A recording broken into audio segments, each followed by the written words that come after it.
Did you know around 56 million people in India are victims of depression? Years back, I was one of the 56 million too. Hey, why do you look so surprised? We all have untold stories or past experiences we don't share, no matter how many close friends we may have. We hide our sorrows behind our smile. We are horrified to tell or show our loved ones our dark side, thinking we may lose them. So instead, we hide it. You can call it secrets.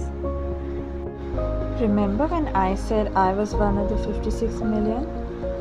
Yes, I too had a lot of secrets that I hid from everyone. I still do, but trust me, it does not do anyone any good. It just breaks you from the inside. So, how did I end up in this dark pit in the first place? As usual, I was attending my Sunday school at church. My only friend that I spoke to was out of station. So, I sat alone. Suddenly, I received a note from the boys sitting in the back. I secretly opened it, and it turned out to be a phone number. I ignored it and crumpled the paper and threw it out.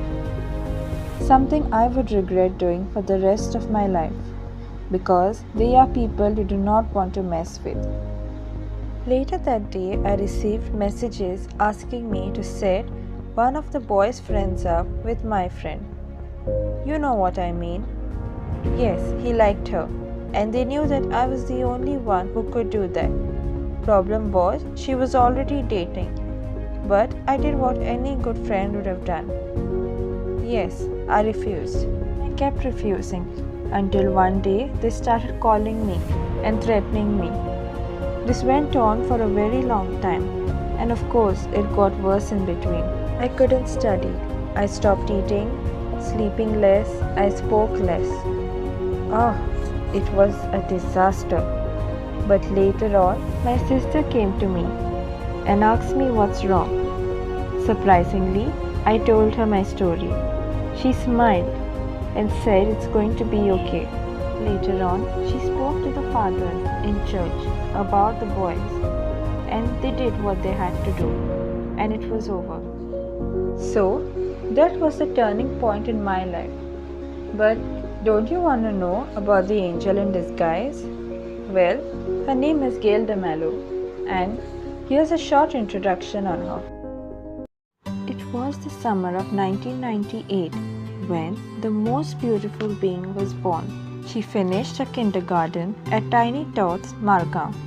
Later, she completed her SSC at Presentation Convent High School, Margam, Goa. After which, she completed her higher secondary at Rosary Higher Secondary, Navini. Later, she graduated from Government Polytechnic, Panjim in the Garment Technology field and is presently working at Vastrangan, Ake as store manager. As a child, she loved helping her mother with the kitchen work, after which she learned to prepare yummy dishes.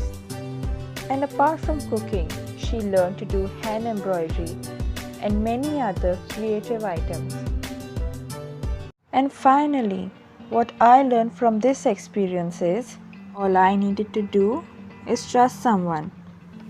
I know it's difficult, but it's always for the best. And if you are into depression, feel free to share it with someone you can trust, even if it means it would hurt them. Like I said, secrets don't do anyone any good. But if not for my sister, I would have still been in darkness. They were right. No one will love you like your sister does. And hey, this was Zina DeMello, and this was my story.